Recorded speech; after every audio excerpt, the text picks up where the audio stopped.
Tetapi intinya adalah pada momen-momen krusial tersebut itu tidak mungkin ada sebuah perubahan yang dahsyat kalau tidak ada peran pemudanya.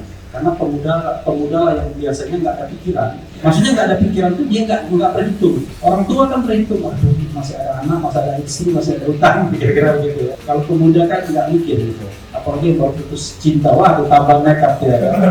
Kita selalu membutuhkan peran pemuda untuk perubahan-perubahan yang dahsyat, yang signifikan. Unfortunately, setelah 25 tahun, kok negara ini, setelah 25 tahun reformasi, kok rasanya negara ini tidak berada di jalur yang baik-baik saja, udah salah jalur nih. Ada kecenderungan untuk belok kembali gitu. Polisi sama tentara itu beda. Kenapa tentara tidak boleh berpolitik? Karena tentara itu wataknya menghancurkan, kill or to be killed, membunuh atau dibunuh. Mana ada tentara melambai, ya kan? Kalau perang itu ya mati atau dibunuh. Tapi kalau polisi itu beda doktrinnya.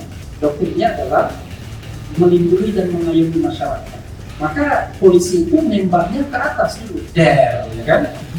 Kalau tidak bisa ke atas, ke bawah, ke kaki. Kalau nggak bisa terpaksa ya baru ke tengah di jantung. Kecuali polisi yang di KM 50 itu langsung ke jantung ya.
Teman-teman semua, Assalamualaikum warahmatullahi wabarakatuh. Waalaikumsalam warahmatullahi wabarakatuh. Yang terhormat Pak Abdullah Hehamahullah, saya termasuk pengagum beliau sejak puluhan tahun. Sejak menjadi anggota dulu namanya KPKPN.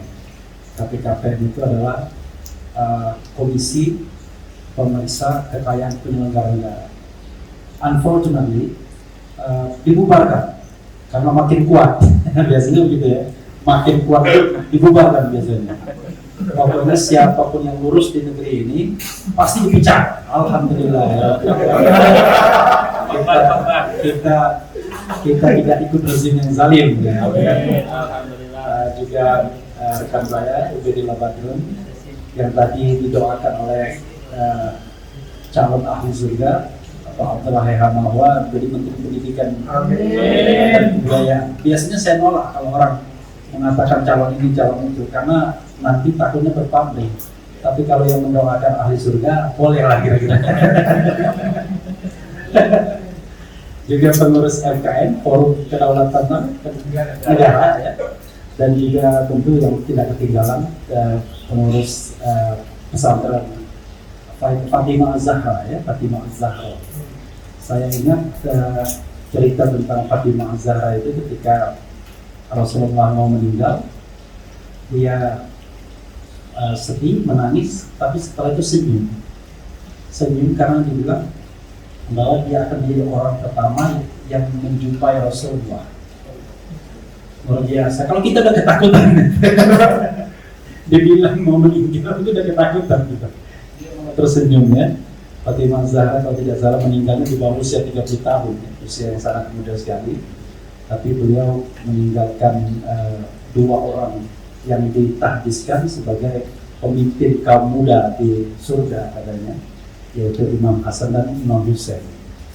Dan kita tahu bahwa Imam Hasan dan Imam Husain itu ceritanya luar biasa, terutama Imam Husain yang meninggal di padang Karbala ya. Dan kita complicated. Saya yang belajar Islam setengah-setengah memang agak bingung juga kok begitu. Baru berapa tahun sepeninggal Rasulullah sudah terjadi konflik yang luar biasa ya, termasuk pergantian sistem pemerintahan dari demokrasi internal, demokrasi terbatas ke sistem kerajaan monarki ya. Jadi dari pelapor Rasidin yang dipilih di antara para sahabat ke sistem kerajaan Bani Umayyah ya, dengan Bani Abbasiyah dan lain sebagainya. Jadi raja pertamanya Muawiyah bin Abu Sufyan. Tapi yang jadi pangkal persoalannya Yazidnya itu, Yazid bin Abu Sufyan yang memerintahkan pemangkalan Husain Ibnu Ali ya. Tapi tentu itu cerita lain. Yang ingin saya katakan hasanahnya ke Indonesia saja, karena tadi Ubed sudah bawa hasanah ke kitab dan ke cerita-cerita Rasulullah. Saya khawatir kalau saya masuk ke sana dulu saya nggak paham nanti dan salah nantinya ya. Jadi kawan-kawan semua, ibu-ibu juga yang masih pemudi, karena versi lain dari pemuda-pemudi itu adalah 60 tahun. Jadi sebelum 60 tahun masih dianggap pemuda kata WHO. Jadi masih pemuda juga ya. Ada saya kira 4 kejadian luar biasa di mana pemuda itu memegang peranan yang luar biasa, dan kita harus ingat di bagian dari sejarah Republik ini. Pertama adalah Sumpah Pemuda tanggal 28 Oktober 1928. Bayangkan kalau pada waktu itu pemuda tidak berikrar ya, misalnya dia tidak berikrar mengambil satu bahasa Indonesia, dan yang diambil itu bukan bahasa Jawa, padahal bahasa Jawa adalah bahasa mayoritas, bahasa buku Ben sama Pak Abdullah. Tetapi Pak Abdullah nggak Maluku ya, sorry maaf. Jadi tapi yang diambil adalah bahasa saya, bahasa Sumatera, bahasa Melayu sebagai lingua franca pada waktu itu, bahasa perhubungan, bahasa saudagar, bahasa di pantai, bahasa pergaulan. Jadi bukan bahasa perkebunan dan bukan bahasa pedalaman. Jadi bahasa itu egaliter. Jadi mengandung liberasi, mengandung pembebasan. Beda sama bahasa Jawa, waktu itu tidak diambil karena mengandung stratifikasi. Ada stratifikasinya, ada tingkat-tingkatnya. Ada bahasa Kromo, Inggil, Moko, dan lain sebagainya. Tapi bahasa Melayu itu bahasa yang egaliter. Bahasa yang antara sopan dan tidaknya itu ditentukan bukan dari tata bahasanya, tapi cuma dari tekanannya saja. Kalau ngomong sama orang tua lebih lembut, tapi tidak ada stratifikasinya, ya kan? Kalau kita lihat calon presiden kan kelihatan tuh, kalau dia ngomong pakai bahasa ngoko, kelihatannya merayap. Padahal sesungguhnya dia sedang menegakkan stratifikasi, ya kan? Kayak kita kan, ya kan? Sedang menegakkan stratifikasi sebenarnya. Jadi, dan problem ini tidak kita alami seperti di India misalnya, atau di Amerika Serikat bahkan. Di India itu sampai sekarang bingung, bahasa nasionalnya ya bisa bahasa Hindi, ada juga yang pakai Urdu, tapi most of people pakai bahasa Inggris karena dianggap lebih modern. Kita tidak mengalami itu. Amerika Serikat terpaksa mencopet bahasa Inggris untuk menjadikan bahasa nasional mereka, karena mereka imigran Eropa semua. Dan bahasa Inggris yang saya tahu, ya, mudah-mudahan dicek lagi, baru menjadi bahasa nasional mereka resmi itu pada tahun 2006. Sebelumnya ya memang dipakai dalam kegiatan-kegiatan resmi, tapi dikatakan sebagai bahasa nasional itu baru tahun 2006, karena orang-orang Hispanik, Spanyol gitu nggak mau dia, karena mereka kan ada minority yang berbahasa Spanyol, Kemudian ada minority yang berbahasa asli orang-orang India. Mereka tidak mau didiskriminasi karena menganggap bahasa Inggris bukan bahasa mereka juga. Kita tidak ada yang menolak ketika menjadikan bahasa Melayu Malay sebagai bahasa nasional kita. Itu satu, peran pemuda yang luar biasa yang patut kita syukuri. Ini saya baru bicara hal yang baiknya ya, good newsnya. Nanti bad newsnya kita akan ceritakan juga ya. Pokoknya hanya orang bodoh yang menganggap pemerintahan ini berhasil. Nah, celakanya banyak orang bodoh. Oke. Yang kedua adalah tentu proklamasi kemerdekaan. Bung Karno sama Bung Hatta, karena mungkin sudah mulai agak tua sedikit, ya kan? Bung Karno itu kelahiran tahun 1901, 1902 kalau nggak salah ya. Bung Karno 1901, Bung Hatta lebih muda sedikit 1902 atau 1903, tapi nanti dicek lagi. Jadi ketika menjelang proklamasi kemerdekaan, Bung Karno 44 tahun, Hatta yang 40-an tahun, tapi masih bujangan Hatta pada waktu itu. Ketika Jepang menyerah kepada Sekutu setelah dibomnya Hiroshima Nagasaki, sebenarnya kan pembesar-pembesar ini sudah dipanggil, Soekarno, Hatta, dan lain sebagainya itu dipanggil oleh pimpinan bawah tentara Jepang untuk kemudian berkompromi membicarakan tentang kemerdekaan. Maka dibentuklah yang namanya BPUPKI pada waktu itu atau Dokushi Junbi Chosakai, bahasa Jepang. Entah benar apa enggak pronunciation-nya, tapi intinya itulah ya, Dokushi Junbi Chosakai ya. Nah, itu BPUPKI atau Badan Pendidik Usaha-Usaha Persiapan Kemerdekaan namanya. Tapi tiba-tiba ditambah Indonesia kan, waktu itu Indonesia belum ada. Syahrir misalnya, Amir Syarifuddin, Syahrir pertama menganggap mereka kolaborator Jepang, Soekarno Hatta ini. Dia nggak suka. Coba tonton film Soekarno ya. Itu dia nggak suka karena dianggap kolaborator Jepang dan dia pengen gerakan yang lebih revolusioner. Pokoknya mau merdeka aja, nggak usah pakai Jepang dan lain sebagainya. Tapi Soekarno Hatta melihat pada waktu itu, ngapain kita berperang, menumpahkan darah, orang udah kalah dia, hanya tinggal waktu. Jadi itu perbedaan pendapat. Nah, ketika proklamasi kemerdekaan, perbedaan pendapat itu diselesaikan oleh pemuda yang namanya Soekarni, Hairul Saleh, itu dengan menculik Soekarno Hatta di Rengas Dengklok supaya memproklamirkan kemerdekaan. Akhirnya diproklamirkan kemerdekaan itu tanpa minggu lagi, pokoknya proklamasi dulu. Karena selalu ada perdebatan pada waktu itu kapan timing yang tepat. Nah, alhamdulillah 17 Agustus itu kalau tidak salah hari Jumat, bulan Ramadan, jam 10 pagi di Pegangsaan Timur 56 Jakarta, dan itu rumah seorang keturunan Yaman. Jadi keluarga Martak ya kan. Jadi kalau Yaman itu bantu juga kemerdekaan kita ya kan. Jadi itu keluarganya Martak. Kalau pernah dengar ada Yusuf Martak, tokoh 212 gitu. Nah itu masih paman dia yang memiliki rumah itu dan akhirnya dihibahkan kepada negara. Itu besar juga kan. Bayangkan Pegangsaan Timur menteng karena kalau sekarang berapa uang ya. Jadi gara-gara pemuda yang nekat ini akhirnya diproklamirkan kemerdekaan. Setelah proklamasi kemerdekaan tidak terjadi kekhawatiran misalnya bakal terjadi banjir darah dan lain sebagainya. Karena Jepang pun sudah luput sesungguhnya. Yang kedua, yang ketiga, ketika transisi dari pemerintahan otoriter Orde Lama ke Orde Baru, ya pemuda lagi memainkan perannya, paling tidak frontlinernya. Ya kan? Kalau tokoh-tokoh yang senior kan biasanya di belakang aja, begitu sudah jadi barang itu baru ke depan dia. Baru dia pidato di depan. Tapi yang muncul adalah memang pemuda-pemuda ya, the yellow jacket pada itu yang paling itu adalah anak-anak UI ya. Ya di situ ada pemuda-pemuda yang akhirnya celakanya pemuda itu ketika tua dia berubah biasanya. Itu yang jadi masalah. Kecuali Pak Abdullah yang nggak berubah.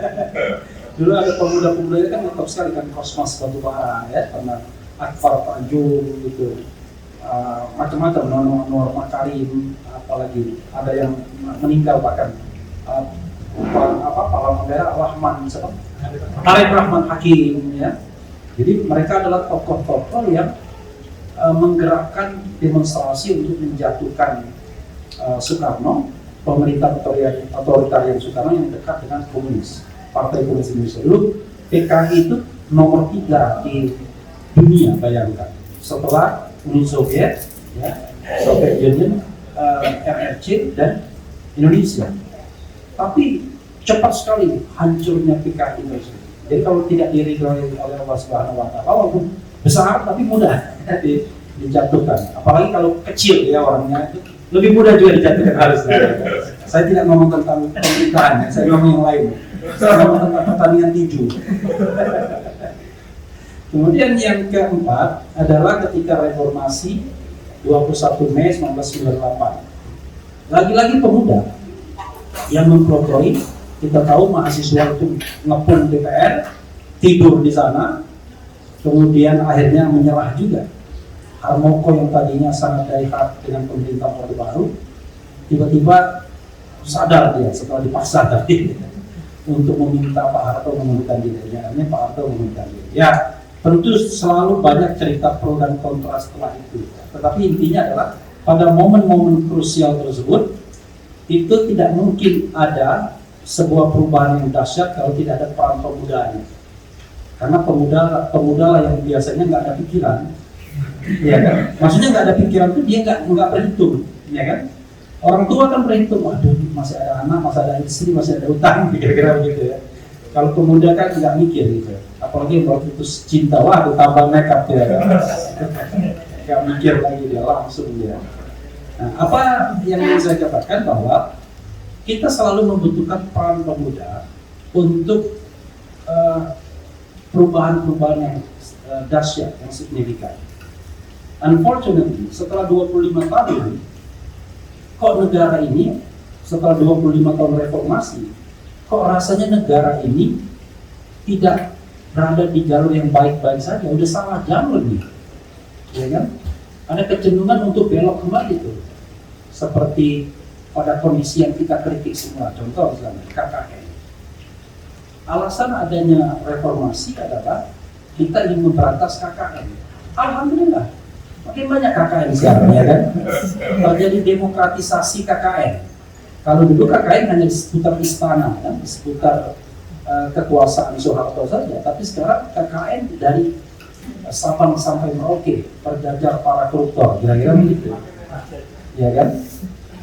Lalu apalagi demi fungsi ABRI, sekarang TNI Polri.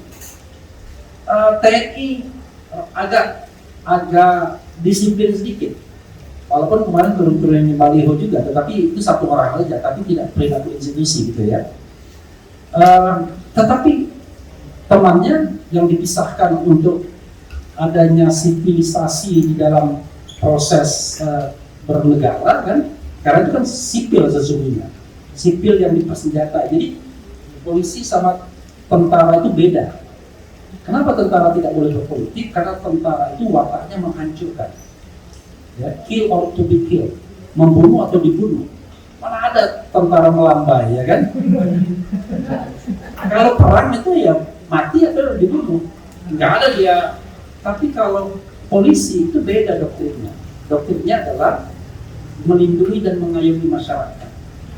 Maka polisi itu nembaknya ke atas dulu, der, ya kan? Kalau tidak bisa ke atas, ke bawah, ke kaki, ya kan? Kalau nggak bisa terpaksa ya barulah ke tengah, tengah di jantung. Kecuali polisi yang di KM 50 itu langsung ke jantung, ya. Itu agak heran juga, ya. Mungkin karena sempit tempatnya ya, mungkin ya. Katanya konon kabarnya begitu, padahal kata derek gitu, yang orang derek gitu, enggak ada sih insiden orang dia belok kok ke Jakarta kembali, tapi saya nggak bisa ngikutin lagi karena kan nggak boleh dia belok karena bukan petugas yang dibolehkan gitu. Nah, jadi kita membutuhkan sebuah peran pemuda lagi untuk mengakselerasi perubahan lagi. Ya, itu KKN dari fungsi ABRI, kemudian otonomi daerah juga persoalan. Ketika dikasih otonomi daerah misalnya, harapan kita adalah teorinya adalah otonomi daerah itu mendekatkan pada pelayanan publik, public service. Jadi kalau misalnya diberikan otonomi daerah, maka daerah itu diharapkan akan makmur karena peran pelayanan publiknya itu langsung dekat jaraknya. Bayangkan misalnya urusan urusan di Merauke misalnya harus diurus di Jayapura, mati kita. Apalagi harus mengurus ke Jakarta misalnya. Karena itu Manokwari diberikan otonomi sebagai kota atau kabupaten untuk mengurus dirinya sendiri. Harapannya agar masyarakat makmur. Tetapi kemakmuran tidak kunjung datang. Kenapa? Karena otonominya separuh hati, ya, dikasih kepala sama badannya tapi buntutnya dipegang. Yang kedua, perilaku elit lokalnya perilaku korup, sehingga yang namanya local budget (APBD) tidak digunakan untuk sebesar-besarnya kemakmuran rakyat, tetapi digunakan untuk dana melakukan pilkada berikutnya. Gitu, ya. Kalau dia sudah 2 periode untuk membiayai anak buahnya, kira-kira begitu. Saya tidak mau cawe-cawe, tapi yang paling penting cawe saya menang. Kira-kira begitu. Nah, itu yang menjadi persoalan. Sehingga tidak ada yang namanya pemimpin yang amanah, ya, yang trusted, yang faton. Saya kira fatona mereka, tapi cerdas mereka, cerdas untuk korupsi. Tapi mereka tidak menyampaikan hal yang baik, ya, tidak tablik. Mereka juga fatona, tablik, amanah, sidik, apalagi sidik, ya kan? Karena Agus semua mereka. Agak ngegas urusan bisnis Agus, ya kan? Gitu. Jadi ini yang menjadi persoalan kita. Nah, ke depan, kenapa kita harus berubah? Kita harus objektif. Ya. Semarah-marahnya kita harus objektif. Salah satu objektifikasinya itu misalnya, survei mengatakan tingkat kepuasan terhadap Presiden Jokowi menurut LSI, Lembaga Survei Indonesia, alhamdulillah 80% masih. Saya nguji, kan nggak apa-apa dong diuji. Bikinlah saya polling di RH Channel, ya kan? Pollingnya diikuti oleh 100.000 lebih voting. Kenapa saya katakan votes? Karena bisa saja orang itu punya 2 gadget, ya kan? Tapi kalau 10 gadget kebangetan, nggak mungkin lah rasanya, kan? Niat benar, ya kan? Nah, 100.000 votes lebih, alhamdulillah. Ternyata kepercayaan terhadap Presiden Jokowi tinggal 11% saja. Minimal itu versi Refli Harun channel. Apakah itu rekayasa? Nggak ada rekayasa. Kan kita melemparkan pertanyaan itu terbuka, silakan vote, tidak juga tidak apa-apa, tidak ada paksaan. Paling tidak itu realitas di RH channel. Wah, tapi yang representatif kan suatu siapa bilang? Belum tentu juga, kan? Jadi kita kan kadang-kadang ditipu dengan metode-metode yang so-called kayaknya ilmiah, tapi belum tentu juga dengan 1.200 responden. Oh iya, saya jawab. Ya.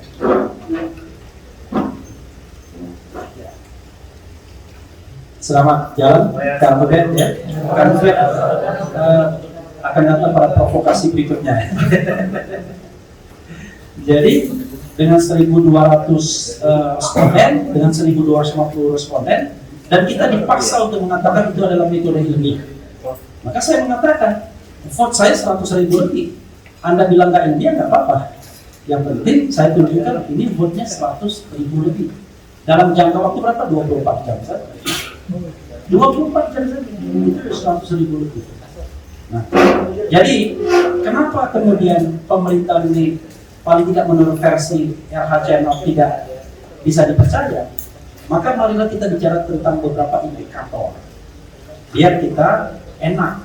Nah, indikator yang pertama, saya akan bikin anda semua shock, ya kan? Kalau yang baru nikah nantinya, begitu anak lahir, ya kan? Maka alhamdulillah dia sudah dibebani utang antara 30 juta sampai 75 juta. Tergantung versi yang mana. Mau pakai versi negara atau versi misbakun. Jadi misbakun itu anggota DPR. Kalau versi negara, utang pemerintah itu 7.900 triliun. 7.900 triliun atau kira-kira 8.000 triliun akan tercapai pada akhir masa pemerintahan Presiden Jokowi. Kalau kita bagi ke 270 juta rakyat Indonesia, insya Allah Anda semua mewarisi 30 juta utang. Enak kan? Ya kan? 30 juta utang per kepala. Dibagi saja. 8.000 triliun dibagi 270 juta. Itu pun angka-angka yang mungkin dibesar-besarkan juga 270 juta. Mungkin belum sampai atau sudah sampai kita kira. Tapi kalau kata Misbakun, anggota DPR, enggak, utang Indonesia itu bukan 7.900 atau 8.000 triliun, tapi 20.750 triliun.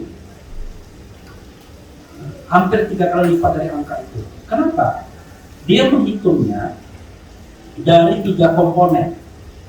Pertama, itu utang negara, ya kan? Yang kedua, utang BUMN. Nah, utang BUMN itu kenapa dikatakan utang yang harus ditanggung oleh negara juga? Karena kalau BUMN itu bangkrut, negara juga yang turun tangan. Garuda bangkrut, negara turun tangan dengan PMN-nya. Wijaya Karya tidak bisa bangun tol atau perusahaan konstruksi lainnya, turun uang negara dengan PMN.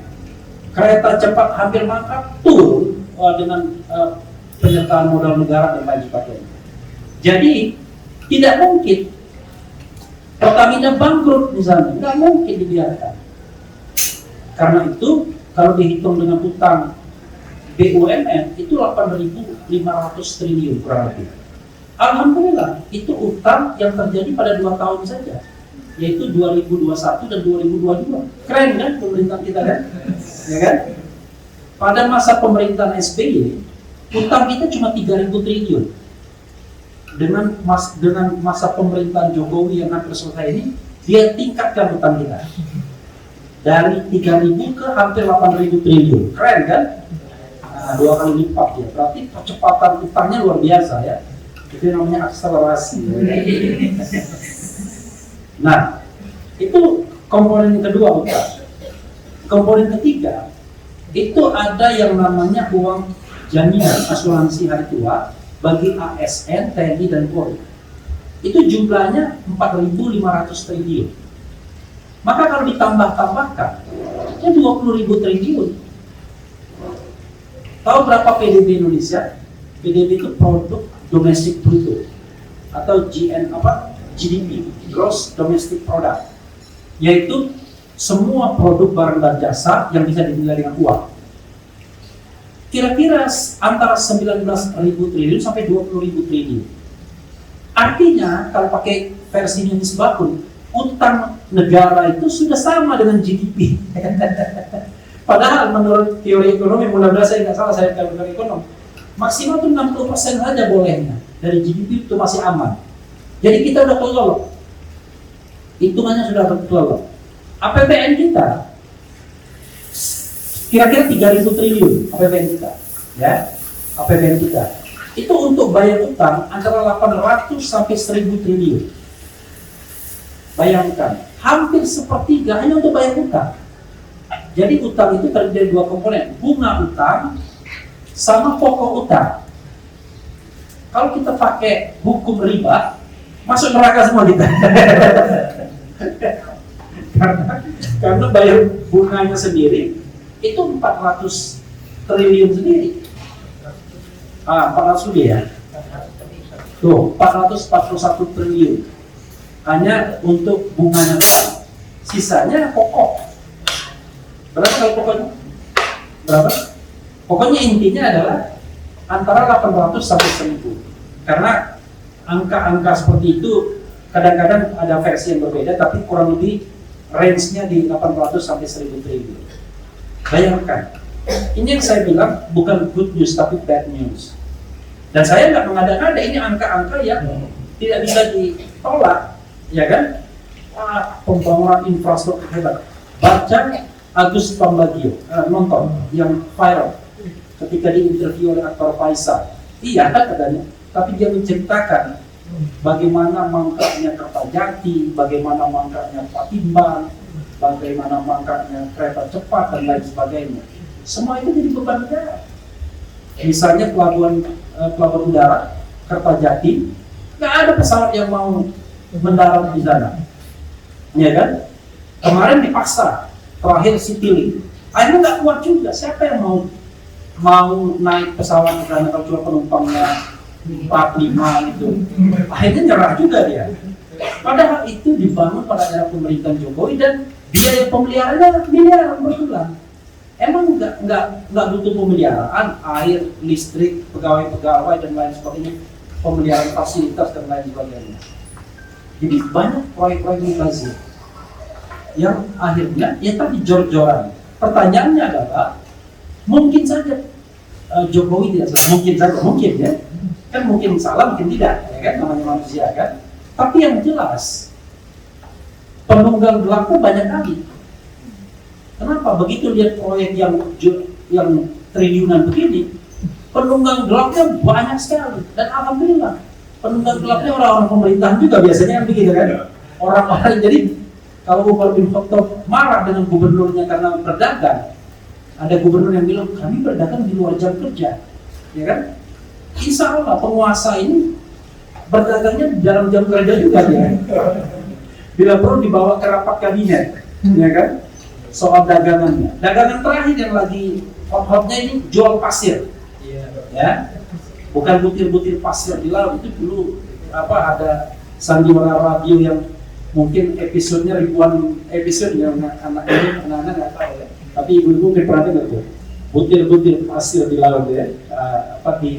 Dulu kalau radio kan paling radio swasta di tempat kita kemarin. Nah, bisa dibayangkan sekarang pasir laut.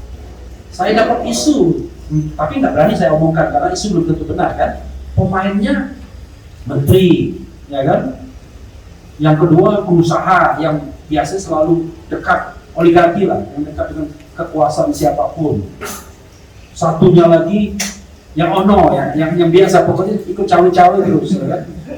Kemudian ada yang perusahaan yang sekarang ini bikin apa sama putra presiden kira-kira gitu ya, gitu. Jadi itulah yang terjadi. Makanya teman saya Adi Masardi katanya semarah-marahnya kita sama Xi Jinping. Kelebihan Xi Jinping adalah mengeruk kekayaan negara lain untuk China. Itu kelebihan Xi Jinping. Kita marah, tapi yang dia lakukan adalah mengeruk kekayaan negara lain untuk China. Kalau kita, pejabat kita mengeruk kekayaan kita untuk negara lain. Dan kita cuma dapat kira-kira ya inilah, dapat apa istilahnya? Bukan ampasnya. Oh, anunya apa? Kalau kita joget dapat ininya saweran, ya kan? Dapat saweran. Tapi kan saweran dari triliunan kan berapa kan? Gitu. Jadi itu satu indikator. Oke, itu indikator ekonomi.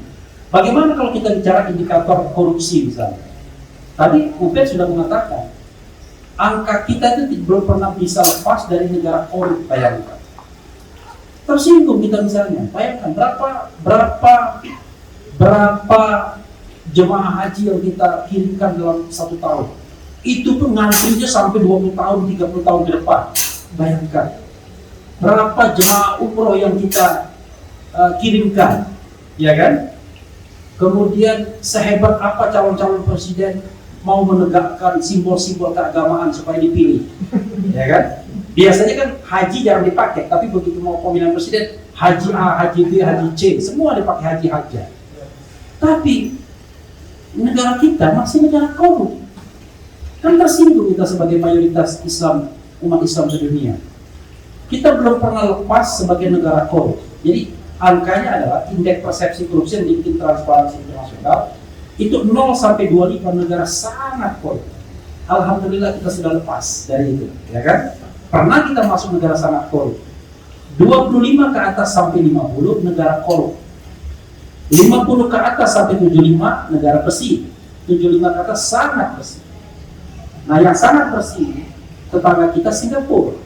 Lagi-lagi marah-marah kita sama Singapura. Wah, dia kan orang koruptor semua. Memang iya. Singapura membolehkan warga negara Indonesia korupsi di negaranya sendiri dan simpan uangnya di Singapura. Jadi dia nggak peduli dia. Tapi kalau jangan coba-coba korupsinya di Singapura. Kalau korupsinya di Singapura, alaman Anda nggak bisa bikin paspor, nggak punya ini, nggak punya itu. Jadi hukuman sosialnya luar biasa. Makanya negara itu negara yang salah satu yang paling bersih di dunia. Di Asia Tenggara cuma dia. Ada Selandia Baru, ada Norwegia, ada Finlandia, negara Skandinavia. Ya, bayangkan itu indikator. Dan kita ketika masa pemerintahan Presiden SBY terakhir 2014 itu ditinggali angka 34, masih negara korup. Presiden Jokowi ya, yang saya dukung di awal-awal kan lawannya kan cuma Prabowo, ya kan? Itu kan kalau bumbu tuh Sami Mawon, ya kan? Gitu. Nah, Niwon ya, Sami Mawon. Jadi 34 sama Presiden Jokowi berhasil di angka 2019 sampai 40. Masih negara korup juga, nggak bisa bangga kita. Alhamdulillah, terakhir ini tambah turun dari 40, kemudian turun ke 38 dan sekarang ke 34 tahun 2022. Jadi pernah naik sedikit, turun lagi ke, jadi dari 38 ke, jadi seperti terjun bebas. Kita itu naikkan skor itu berat sekali, 1-2 poin, ya kan? Tapi turunnya 4 poin berat, luar biasa. Tapi tadi pendukung-pendukung pemerintah yang biasanya bodoh itu, dia nggak pernah mengakui yang ini, biasanya gitu ya kan? Gitu. Nah, itu indikator kalau kita bicara mengenai korupsi. Bagaimana kalau kita bicara tentang demokrasi?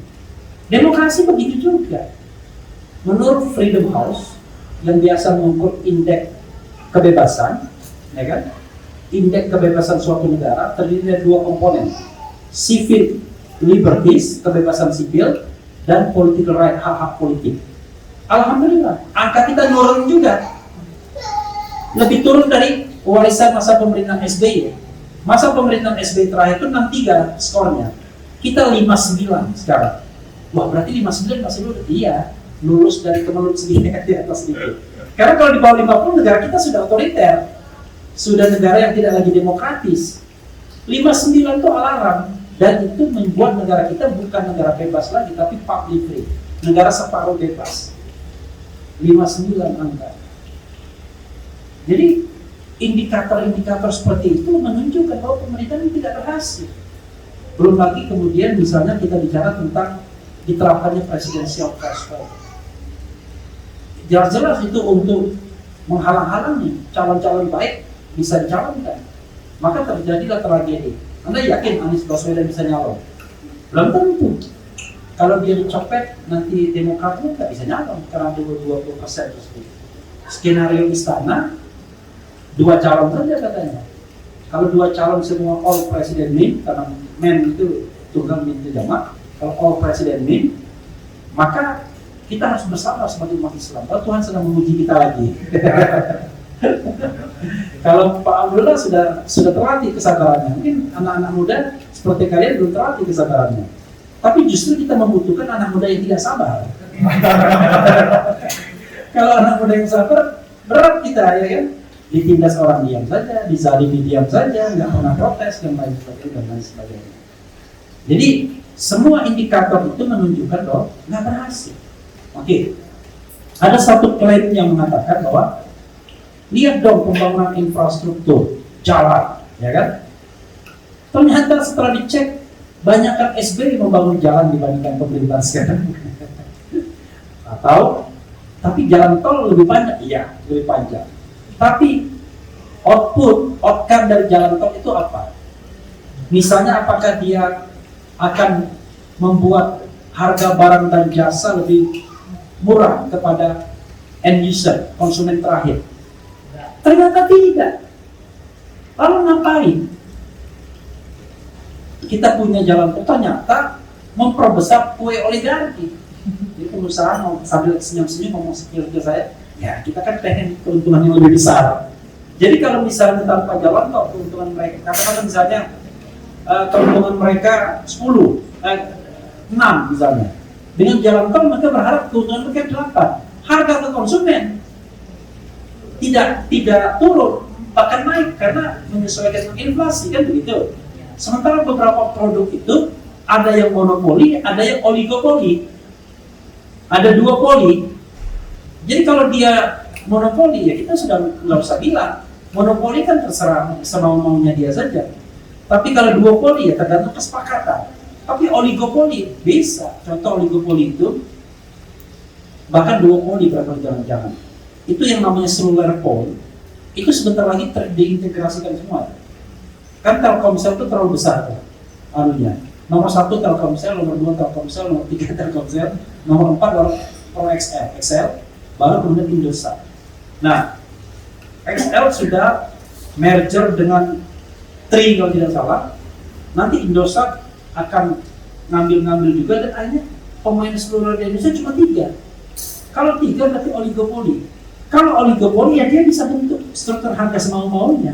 Kita nggak bisa protes karena tidak ada persaingan sempurna di pasar. Walaupun persaingan sempurna di pasar pun kan ada distorsi harga juga yang kadang-kadang negara butuh intervensi. Tapi intinya adalah begitu. Oke. 3 menit lagi. Jangan kan 3 menit. Kalau dibilang 1 menit sebelah saya ubah bilang topik. Itu kalau saya ceramah begitu. Nggak ada ujung pangkalnya, kira-kira begitu ya. Nah, jadi kalau kita lihat indikator-indikator semuanya, maka saya berharap ini adalah statement ya yang di sini berpartisipasi dalam perubahan tersebut. Seandainya nanti ada panggilan perubahan itu dikomandokan oleh Pak Abdullah Heramallah. Kira-kira begitu. Itu saja. Wabillahi taufiq wal hidayah. Wassalamualaikum warahmatullahi wabarakatuh. Kami ucapkan terima kasih kepada Profesor Teguh Harun yang telah menyampaikan materi kepada kita semuanya. Jadi teman-teman semua kurang pemuda